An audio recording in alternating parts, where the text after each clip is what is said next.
कैसे हैं आप लोग?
शुरू करें।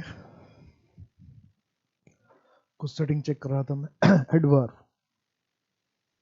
पिछली क्लास में एडवर्ब देखा था आपने, बहुत ही मजेदार चैप्टर है एडवर्ब भी। अब तो बेसिक था एडवर्ब के, कुछ क्वेश्चन देखते हैं। एडवर्ब समझ में आ गया, एडवर्ब कम से कम पहचानने आ गया होगा कि एडवर्ब है क्या। अब हम लोग चलते हैं एडवर्ब के कुछ क्वेश्चन पे।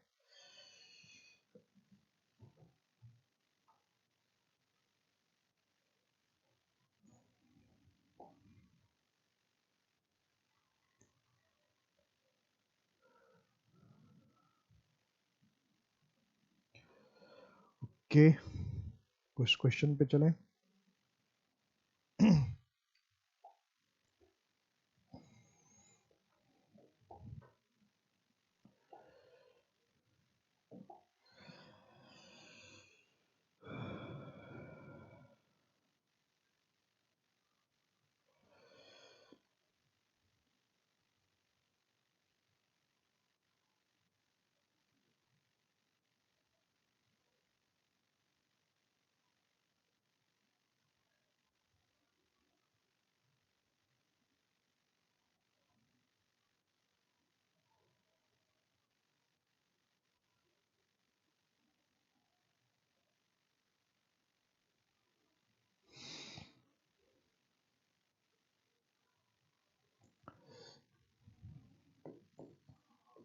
There were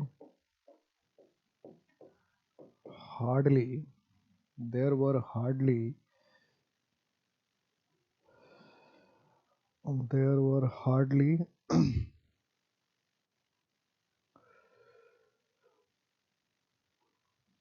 not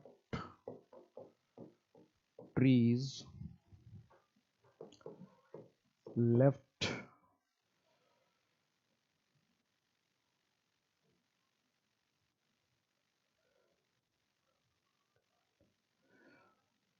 just bare rocky land.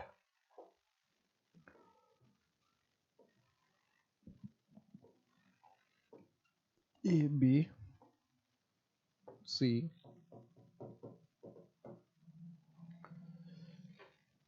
second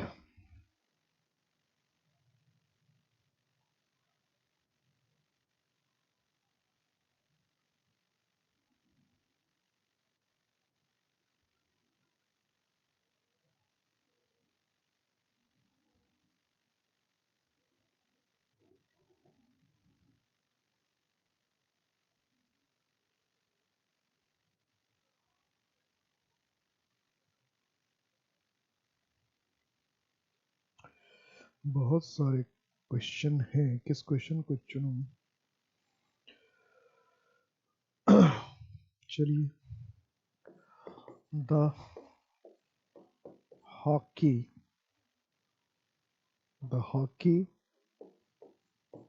match between India and Pakistan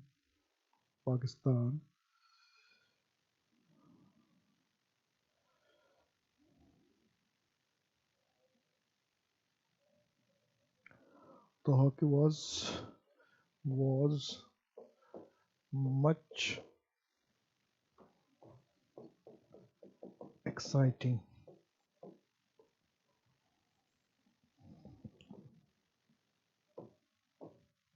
B और ये सी, और कोई गलती नहीं तो नो एरर। और तीसरा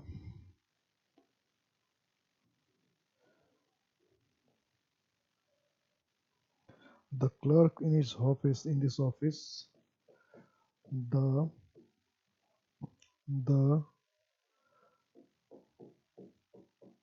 clerks in this office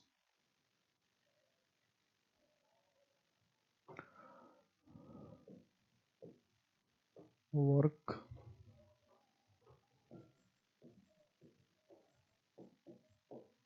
hardly.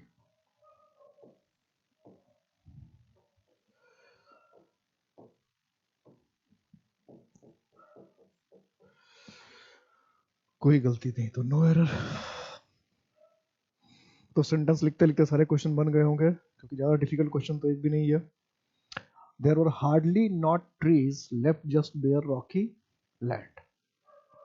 कहने का सेंस क्या कि सिर्फ पथरीला जमीन था, केवल जस्ट बेयर, बेयर का मतलब क्या, केवल खुला हुआ ओपन रॉकी लैंड, बेयर का मतलब वो ओपन खुला। तो आप कहना चाहते हैं शायद ही कोई पेड़ बाकी रहा था, और सिर्फ वहां पे क्या था, पथरीला जमीन, खुला हुआ पथरीला जमीन था, शायद ही वहां पे कोई ट्रीज बाकी रह गया था, शायद ही कोई।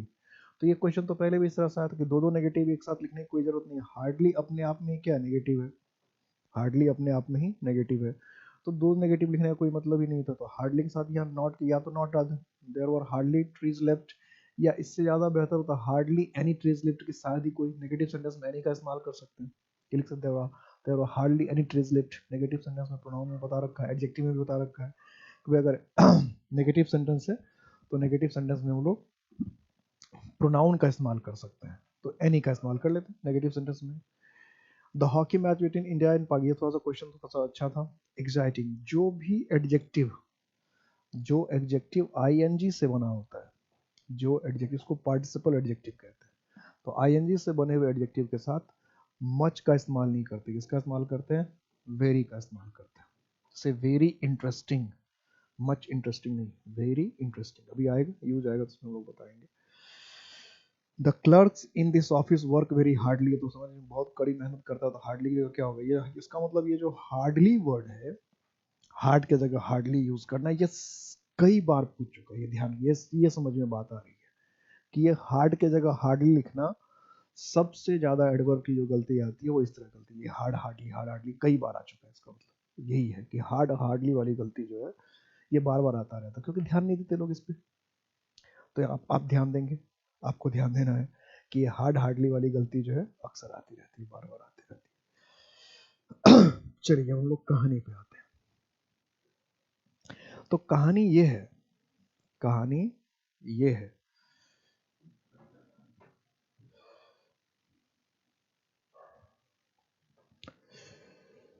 कहानी ये थी कि पिछली क्लास में हम लोग ने जितने एडवर्ब के टाइप हो सकते थे, 9 टाइप्स के एडवर्ब हम लोग पढ़े।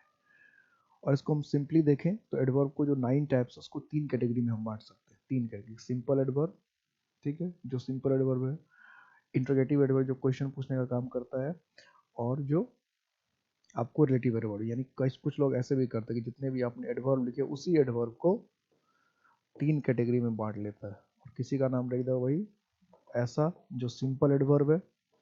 सिंपल एडवर्ब कहने का मतलब जो सिर्फ मॉडिफिकेशन का काम करता है, सिर्फ मॉडिफाई करता है, ठीक है, जो क्या करता है, मॉडिफाई उसको क्या दिया, किसी वर्ड को सिर्फ मॉडिफाई करता है उसको क्या दिया, सिंपल एडवर्ब। फिर लिख देगा इंट्रोगेटिव, जो क्वेश्चन पूछता है वो इंट्रोगेटिव हो गया, और एक हो गया रिलेटिव एडवर्ब। तो कुछ बुक में ऐसे भी कर सकता है कि आपको सिर्फ 3 ही एडवर्ब लिखता है, ठीक है, 3 ही एडवर्ब लिखेगा, सिंपल एडवर्ब। अब सिंपल एडवर्ब कह के सारे एडवर्ब पढ़ा, जो उसको पढ़ाने लायक होगा, जो एग्जाम में पूछने लायक होता है वो सारा पढ़ा देता है। ऐसे भी होता है कि सिर्फ कहा कि भाई एडवर्ब का 3 ही काम है, सिंपल एडवर्ब है जो सिर्फ किसी वर्ड को मॉडिफाई कर दिया, ऐसा ऐसा एडवर्ब, और इन जो क्वेश्चन पूछने वाला एडवर्ब है जो रिलेटिव एडवर्ब हो गया, निकाल देगा इसे। ऐसा भी कर सकते, किसी किसी बुक में ऐसा कर देता है। लेकिन हमें तो हर चीज़ को समझना है, देखना है। किसी बुक में पता नहीं आपको सामने कौन सा बुक आ जाए और फिर कहें कि आपने ये नहीं हुआ, वो लिया, ये समझ में नहीं आया, ये कैसे लिख दिया, वो कैसे लिख दिया, है ना। खैर, आगे की बात करें। बेसिकली हमें अब ये देखना है कि एडवर्ब से क्वेश्चन कैसा आता है, ठीक है, या किस तरह की बातें आएंगी। तो सबसे पहला एडवर्ब जो हम लोग सीखने जा रहे हैं वो है टू। टू के दो मीनिंग है, एक मीनिंग है भी, ठीक है, और एक है मोर देन रिक्वायर्ड, जरूरत से ज्यादा, जरूरत से ज्यादा, जरूरत से ज्यादा।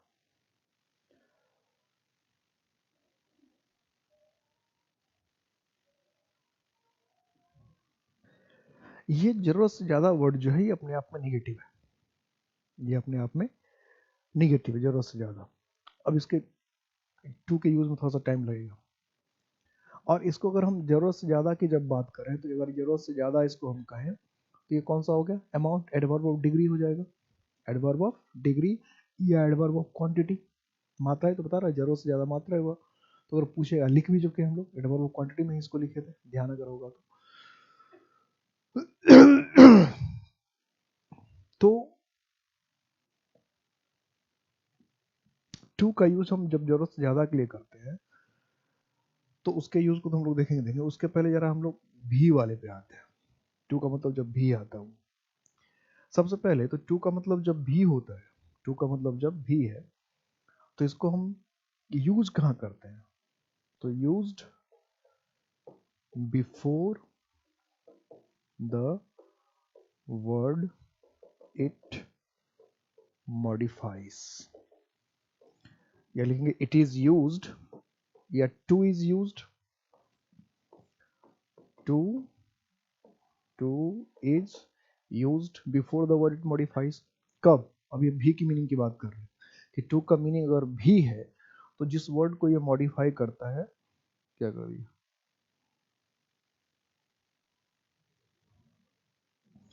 अच्छा, मीनिंग उसकी की बात इसकी कर दी, ये हो गया। कोई बात नहीं, कोई बात नहीं भाई, कोई बात।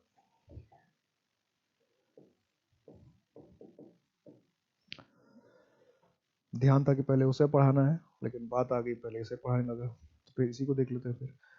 कि टू का मतलब अगर भी है, टू का मतलब अगर भी है, तो इसको हम क्या करते हैं, जिस वर्ड को ये मॉडिफाई करता है उसके बाद यूज करता है। अगर भी है, जैसे कहते हैं मैं भी आ रहा हूँ, तुम भी आ रहे हो, वह भी पढ़ रहा है, वह भी तुम्हारा भाई है, मैं भी तुम्हारा भाई हूँ।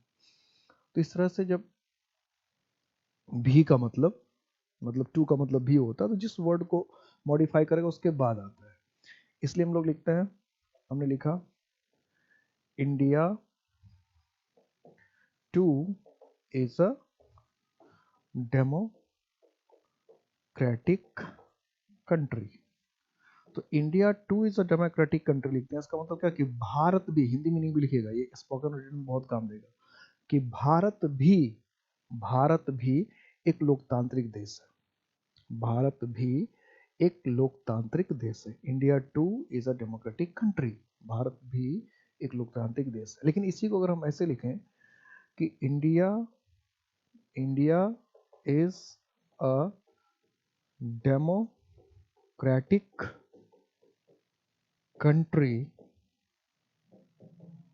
टू, अप टू को हम जिस वर्ड को मॉडिफाई कर रहे हैं उसके बाद ले जा रहे हैं। तो पहले तो इंडिया को मॉडिफाई किया तो इंडिया के बाद रखा, तो इसका मतलब क्या कि भारत भी एक लोकतांत्रिक देश है, भारत भी एक लोकतांत्रिक देश है। अब लिखेंगे India is democratic country too. अब इसका क्या मतलब हो जाएगा, इसका मतलब हो जाएगा भारत लोकतांत्रिक देश भी है, भारत लोकतांत्रिक देश भी है, मीनिंग ही चेंज हो गया।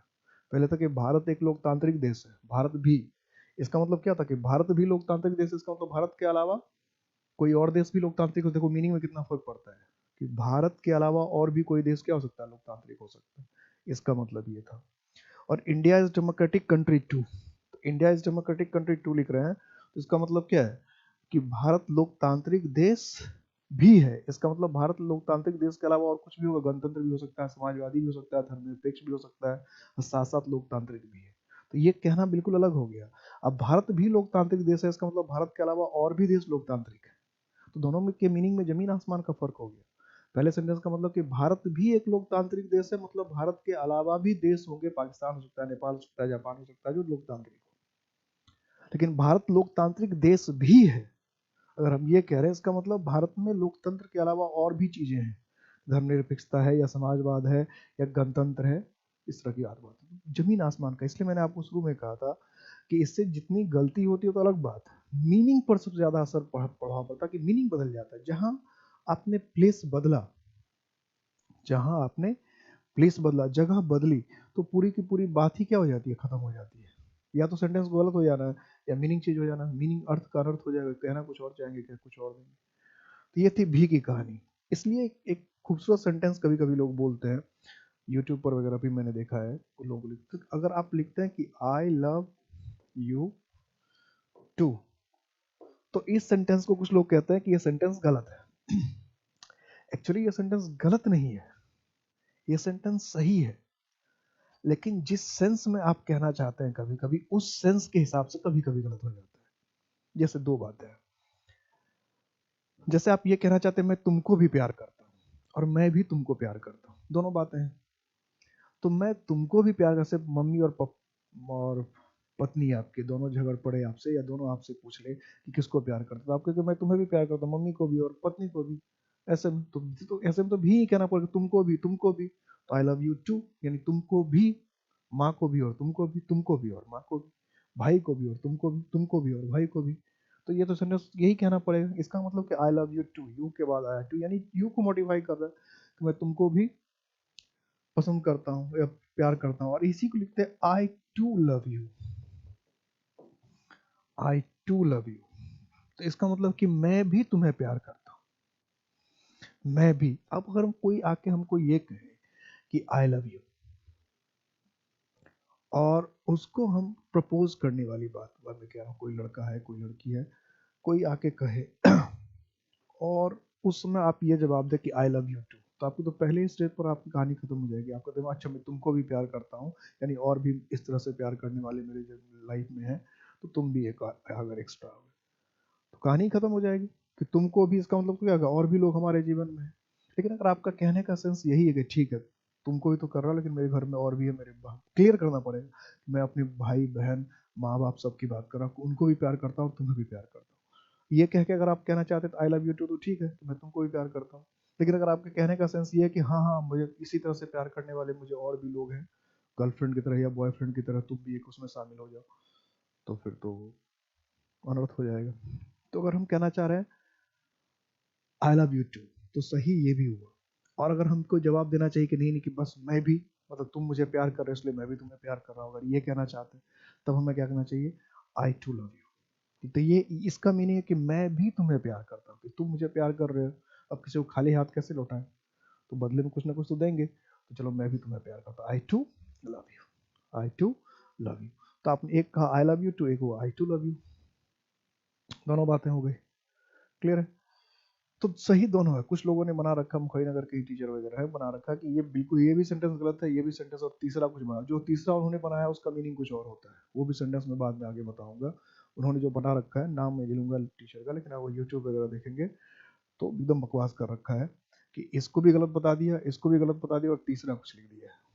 ठीक है ना, तो ये गलत है ना ये गलत है, दोनों सही है, दोनों के अलग अलग मीनिंग है। ठीक है, ये एडवर्ब का है। लोग को आप किसी को कुछ नहीं समझा सकते, सब आप अपने अपने बहुत काबिल है।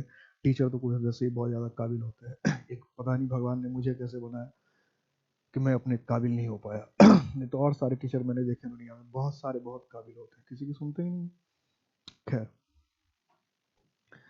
तो आई लव यू टू और आई टू लव यू दोनों सेंटेंस सही है, दोनों के मीनिंग अलग अलग है। क्लियर हो गई बात? तो आप अगर किसी को कोई गर्लफ्रेंड या बॉयफ्रेंड अगर आपको कहे, यानी प्रपोजल वाला अगर कोई आपको आई लव यू कहे, तो ये कहना ज़्यादा अच्छा है, सामने वाले को थोड़ा सा ज़्यादा अच्छा लगेगा। अगर ये कहेंगे तो थोड़ा सा उतना अच्छा नहीं लगेगा, ठीक है? क्योंकि कोई आकर कहता कि मैं तुमसे प्यार करता हूँ और आप कहते हैं मैं तुमको भी प्यार करता हूँ, तो ये कोई सेंस ही नहीं। मतलब अच्छा ठीक है, तुमको भी प्यार करता हूँ, तो आप कहेंगे हाँ मैं भी तुम्हें बहुत प्यार करता हूँ, मैं आप सबको बहुत प्यार करता हूँ, तो आई टू लव यू।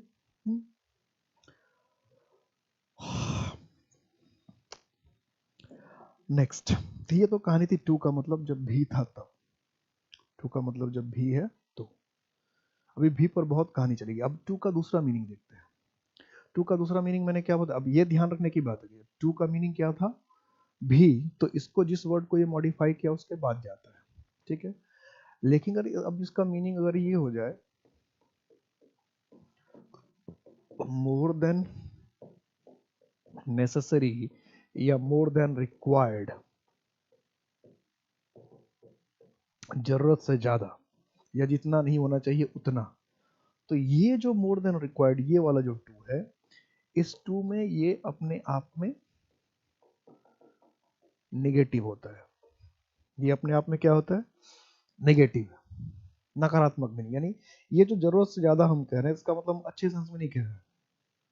अच्छा सेंस हमारा नहीं, हमारा सेंस नेगेटिव होता है। जैसे कभी कभी किसी से हम जल जल जाते हैं, जल भुन जाते हैं, और कोई हमारे सामने किसी और की तारीफ करता है, तो कहते हैं वो बहुत अच्छा है, तो हम लोग कैसे चिड़े, हाँ कुछ ज्यादा ही अच्छा है। तो अगर ऐसे हाँ कुछ ज्यादा ही अच्छा, कुछ ज्यादा ही भोला है, कुछ ज्यादा ही समझदार है, तो इस तरह से जो कह रहे हैं कुछ ज्यादा ही समझदार है, कुछ ज्यादा ही भोला है, कुछ ज्यादा ही काबिल है, तो आप क्या कहना चाह रहे हैं? काबिल तो है लेकिन नेगेटिव कहना चाह रहे हैं आप, पॉजिटिव नहीं है, ठीक है?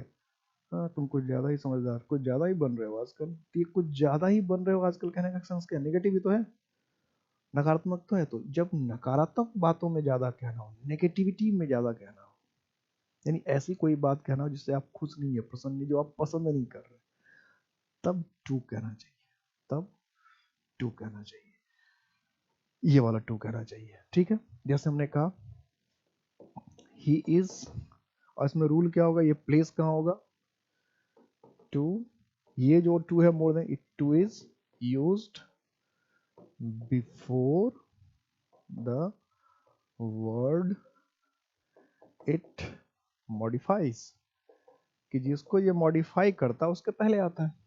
जैसे हमने कहा ही इज टू ओल्ड, तो ही इज टू ओल्ड कह रहे हैं, इसका मतलब कुछ ज्यादा ही बुढ़ा है, यानी आपको उसके बुढ़ापे पे तरस आ रहा है, ठीक है? कि कुछ ज्यादा ही बुढ़ा है। या हम कहते हैं ही इज टू यंग, इसका मतलब क्या, कि अभी पूरी तरह से जवान भी ठीक से नहीं हुआ है। टू यंग, कुछ ज्यादा ही जवान, मतलब कुछ ज्यादा का मतलब ये हो गया, मतलब टू यंग मतलब एकदम नई नई जवानी बहुत बारी आई होगी, ठीक है? और मतलब कुछ ज्यादा, मतलब ऐसा नहीं कि बहुत ज्यादा जवान कह देंगे, बहुत अधिक, मतलब नई नई वाली, ही इज टू यंग।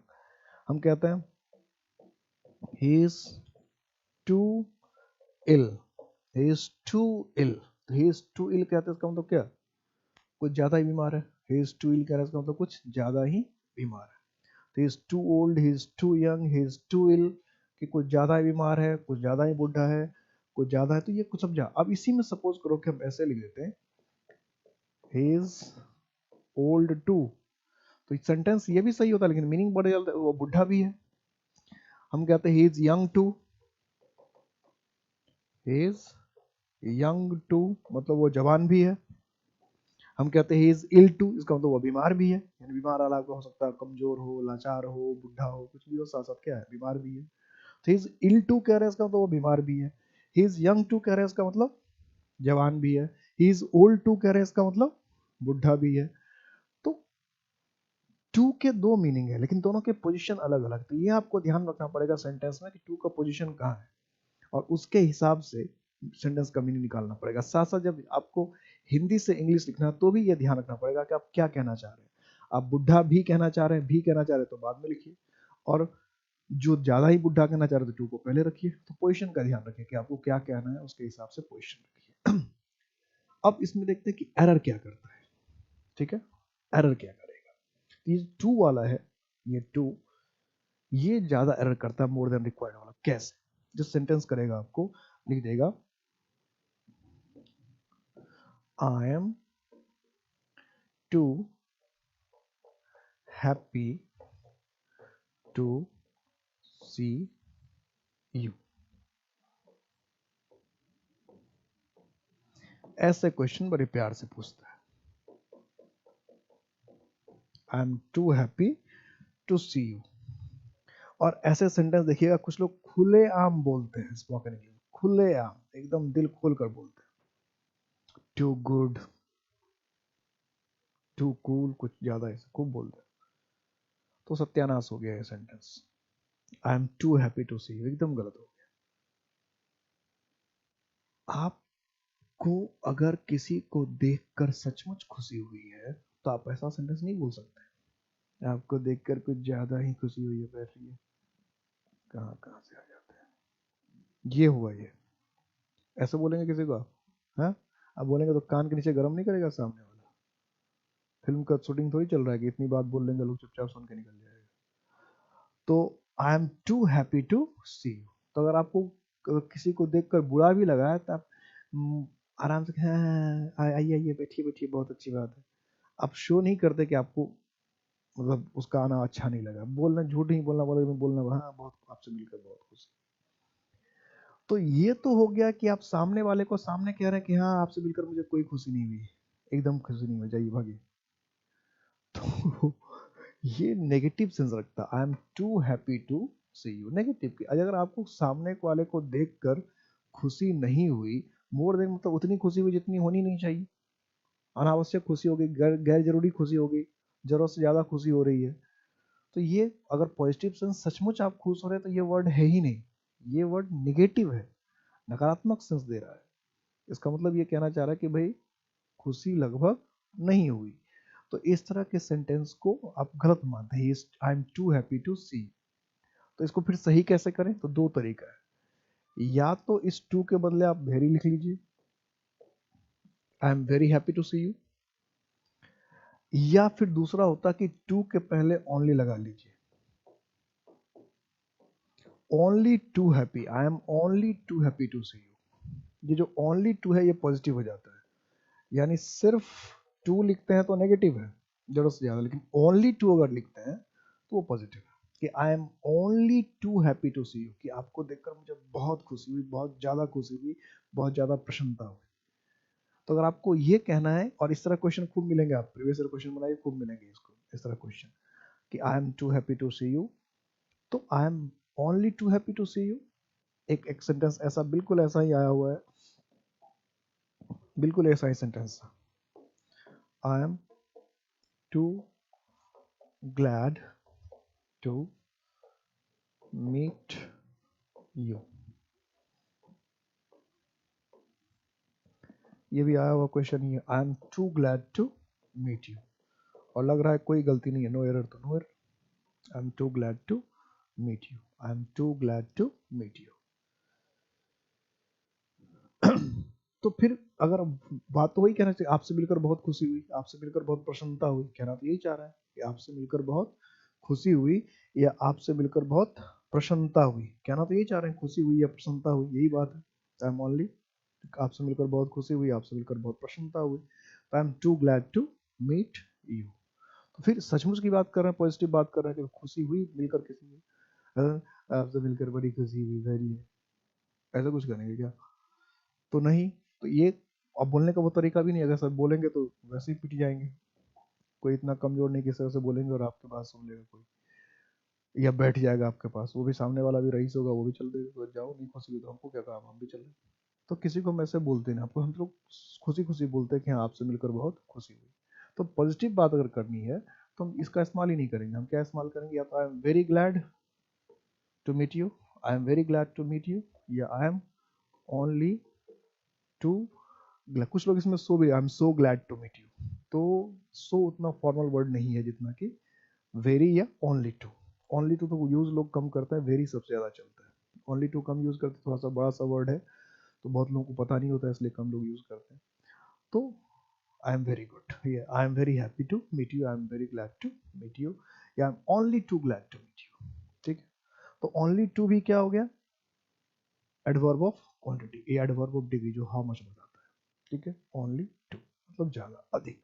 टू मतलब भी अधिक, बस डिफरेंस क्या है कि टू का मतलब अधिक नेगेटिव है। जब नेगेटिव सेंस में हम ज्यादा की बात कर रहे होते, जो हमें पसंद नहीं है, जो हम अच्छा नहीं करते, जो हम लाइक नहीं कर रहे हैं, इस तरह की बात कर रहे हैं, तब टू। और वही अगर लाइक कर रहे हैं, पसंद कर रहे हैं, अच्छा लग रहा है, तो ओनली टू। क्लियर है। अब इसी वाले टू को इस वाले टू को कई बुक में जो है, या कोई एग्जाम में भी जो है, हटाने के लिए भी कहता है। तो देखिए कुछ कुछ बुक में जो है रिमूव टू एक चैप्टर की तरह पढ़ाया जाता है। तो एक्चुअली रिमूव टू एक चैप्टर, बहुत सारे एग्जाम में रिमूव टू क्वेश्चन पूछता है, रिमूव टू से अलग से क्वेश्चन पूछता है। तो रिमूव टू से चूंकि अलग से क्वेश्चन पूछता है एग्जाम में, इसलिए कई ग्रामर के बुक ने क्या किया कि रिमूव टू को चैप्टर ही बना लिया। एक ही पेज का, ऐसा नहीं कि बहुत लंबा चैप्टर, एक पेज का चैप्टर मिलेगा, एक पेज में लिखा रहेगा, 1 से 2 पेज में सारे रूल, सारे एग्जाम्पल दिए रहेंगे, 1 से 2 पेज मैक्सिमम। तो ऐसा करने की जरूरत है नहीं। अभी देखो हम लोग यही पढ़ रहे हैं, टू कितने पेज में हो जाएंगे, टू टू ही को तो पढ़ रहा है। एक टू के यूज में देखिए कितने चले जा रहे हैं, और अभी अभी रुक ही नहीं रहा है। तो टू तो अपने आप में एक चैप्टर हो गया, नहीं, टू वर्ड अपने आप में एक चैप्टर हो गया। तो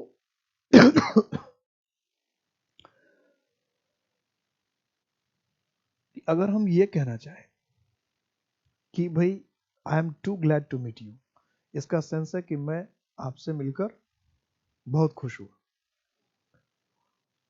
तो टू को हटाकर हम इसी सेंटेंस के मीनिंग को कैसे सेम रखें, ये हम कहते हैं इट इज टू हॉट। तो इट इज टू हॉट कहने का मतलब क्या है, कुछ ज्यादा ही गर्म है। हम कहते हैं इट इज टू कोल्ड, तो इट इज टू कोल्ड कहने का मतलब क्या, कुछ ज्यादा ही ठंडा, कुछ अधिक ही ठंडा है, या इतनी ज्यादा ठंडा जितनी नहीं होनी चाहिए। कहना तो हम यही चाह रहे हैं, सेंस तो हमारा यही है, इट इज टू कोल्ड।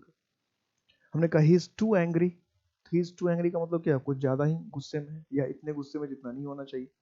कहना तो यही चाह रहे हैं, बात तो यही होती है, ही इज टू एंग्री कह रहे हैं। तब सवाल अब इसमें ये उठता है, ये बात इसमें ये है कि नॉर्मली नॉर्मली हम अगर इस टू को हटा दें, तो वह कुछ ही इज टू एंग्री कुछ ज्यादा है, तो कैसे हटाए। मीनिंग सेम है, रिमूव टू का मतलब होता है कि टू को हटा दे लेकिन मीनिंग सेम है, मीनिंग ना बदले। तो इसके लिए फिर रूल लोग बताना शुरू करते हैं कि रिमूव टू को रिमूव किए तो क्या करता है। पहला स्टेप बताएगा यूज सो, जो जो रूल लिखा रहता है सो का इस्तेमाल कीजिए। फिर टेंस के हिसाब से कैन नॉट या कुड नॉट का इस्तेमाल कीजिए। ठीक है, कैन नॉट अगर सपोज करो कि प्रेजेंट टेंस में है, प्रेजेंट इंडेफिनिट में है तो क्या, या प्रेजेंट किसी टेंस में तो कैन नॉट में चलेंगे। प्रेजेंट इंडेफिनिट में है, प्रेजेंट इंडेफिनिट में कैन नॉट में। सपोज करो कि पास्ट इंडेफिनिट में है तो फिर कुड नॉट का इस्तेमाल करेंगे, पास्ट इंडेफिनिट कुड नॉट का इस्तेमाल करेंगे ऐसा। और सो के साथ साथ क्या, दैट का भी इस्तेमाल हो सकता है, कंजंक्शन की तरह इस्तेमाल करेंगे। अब जरा इसको सेंटेंस बना के देखते हैं हम लोग। यही दो रूल होता है, इतनी ही बात को सीधे मीनिंग लाने के लिए इतना ही करना होता है, यानी टू को हटा देना है, टू की जगह पे सो का इस्तेमाल कर देना है, प्रेजेंट टेंस में तो कैन नॉट का इस्तेमाल कर लेना है, और पास्ट टेंस में तो कुड नॉट का इस्तेमाल करना। जैसे अगर हम कहते हैं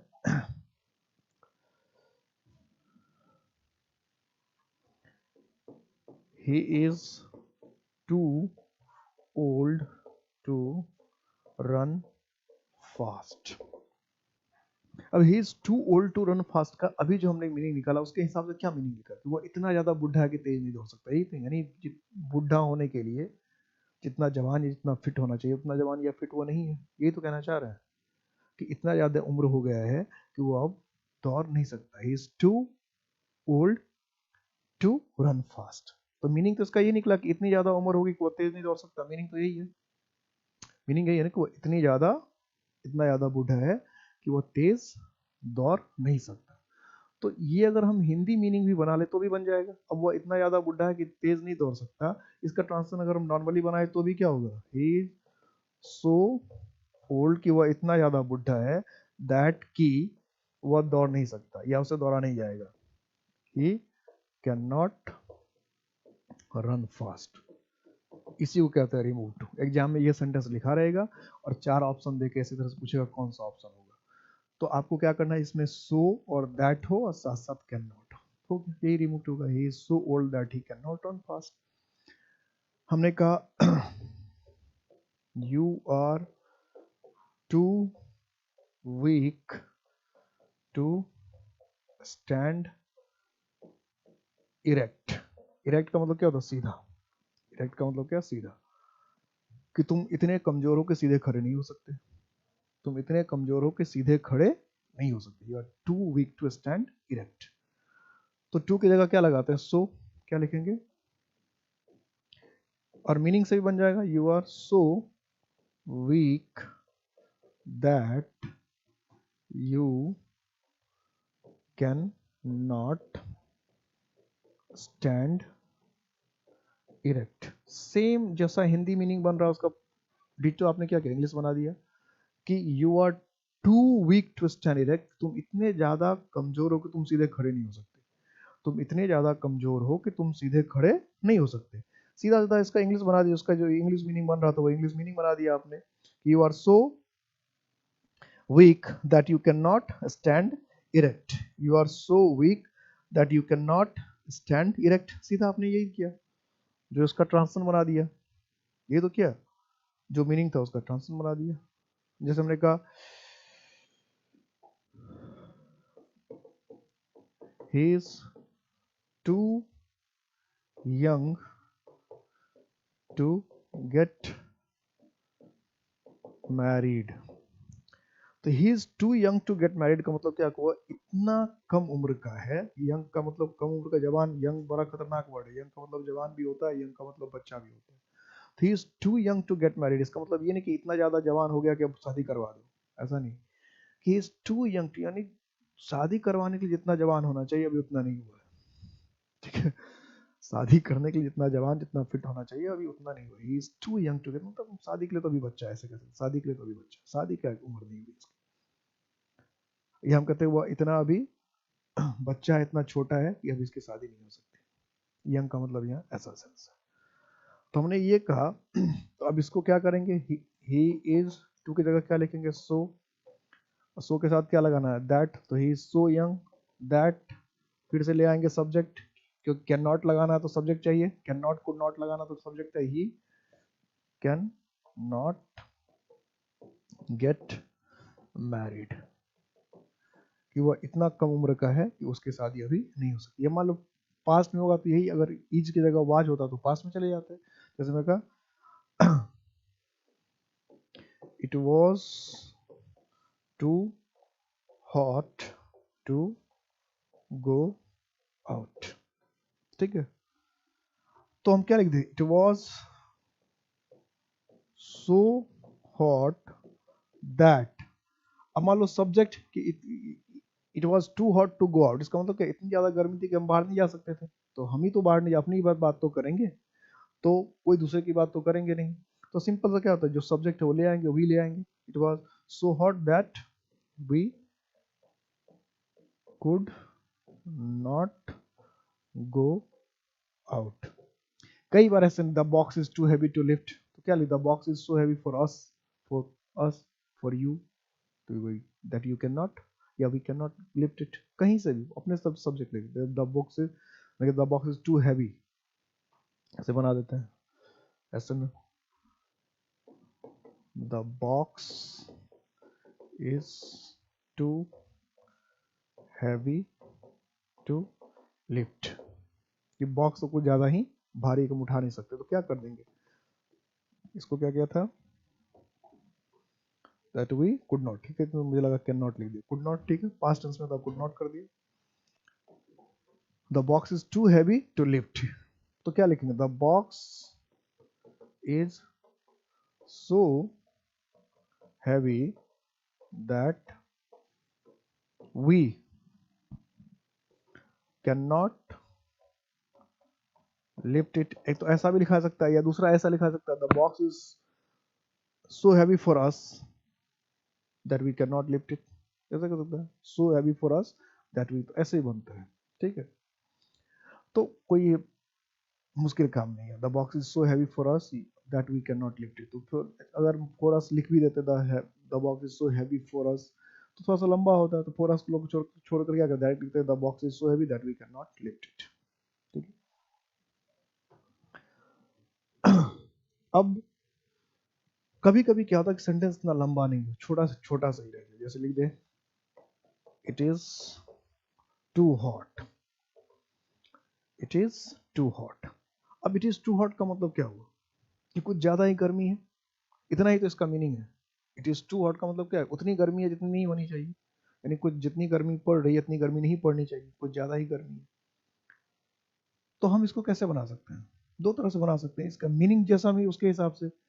it is hotter than required, एक ये तरह से बन सकता है, it is hotter than required. दूसरा क्या, it is hotter than it should be, it is hotter then, hotter, it is hotter than it should be. यही तो होगा, जितना गर्म होना चाहिए उससे ज्यादा ही गर्म, it is hotter than it should B, जितना गर्म होना चाहिए था उससे ज्यादा ही गर्म है। या it is hotter than required, अभी लिखा था ना कि मोर देन रिक्वायर्ड की आवश्यकता, तो उसके हिसाब से चलेंगे तो वो it is hotter than required, दोनों सेंटेंस सही है। आपको एग्जाम में कोई एक ऑप्शन देता है, और मान लो कि अगर पूछा कि इट इज टू हॉट को हमको रिमूव करना, तो क्या करें? वैसे दोनों दोनों तरफ से हम दो तरह से रिमूव कर सकते हैं। देखिए एग्जाम में वो तो किसी एक तरह से, इट इज टू हॉट यानी it is hotter than required, या it is hotter than it should be. ठीक है, it is hotter than it should B.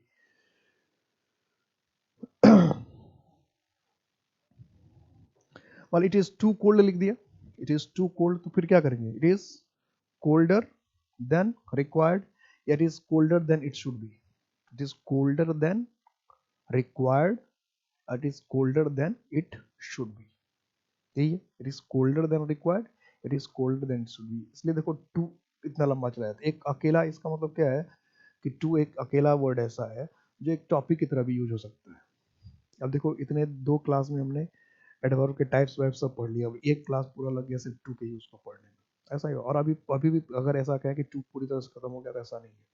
अभी टू का मतलब भी वाले में अभी कुछ मैं और ऐड करूंगा, क्योंकि उसमें और भी अभी चीजें बाकी है, उसमें और भी चीजें बात करने लायक है, तो उसको उसको आपको देखना पड़ेगा, ध्यान रखना पड़ेगा।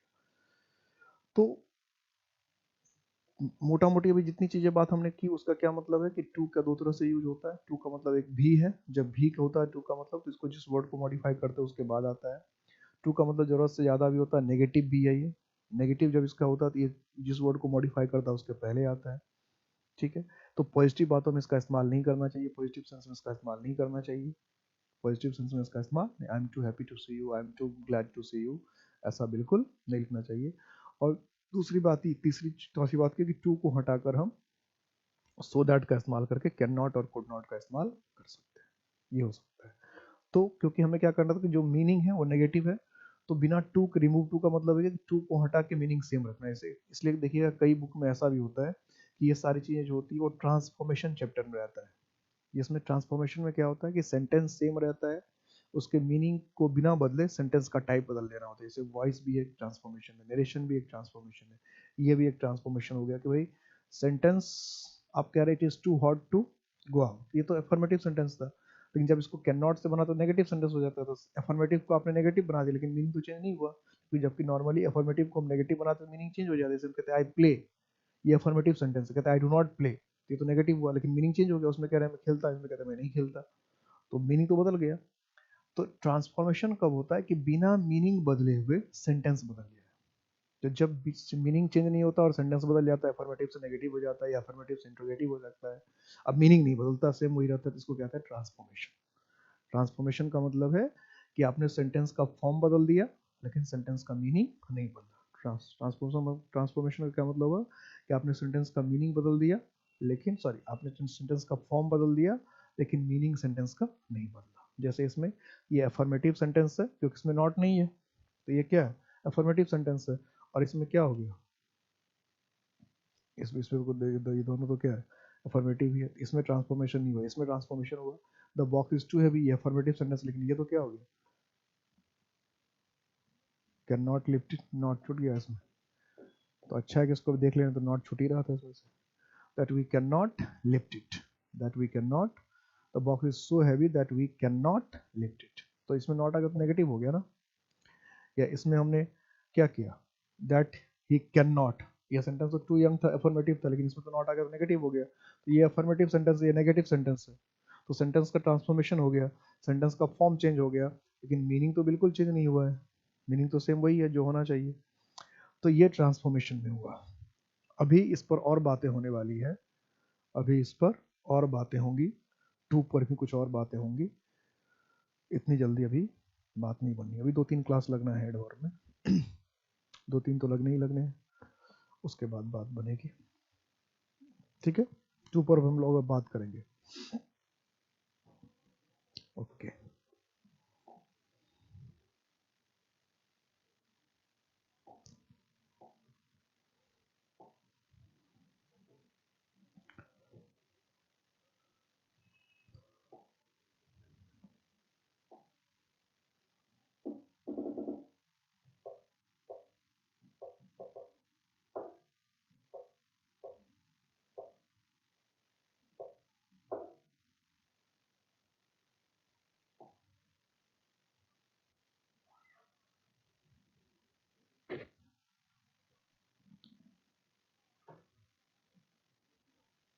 ओके, मिलता हूँ नेक्स्ट क्लास में, मिलता हूँ, ख्याल रखना अपना अपना।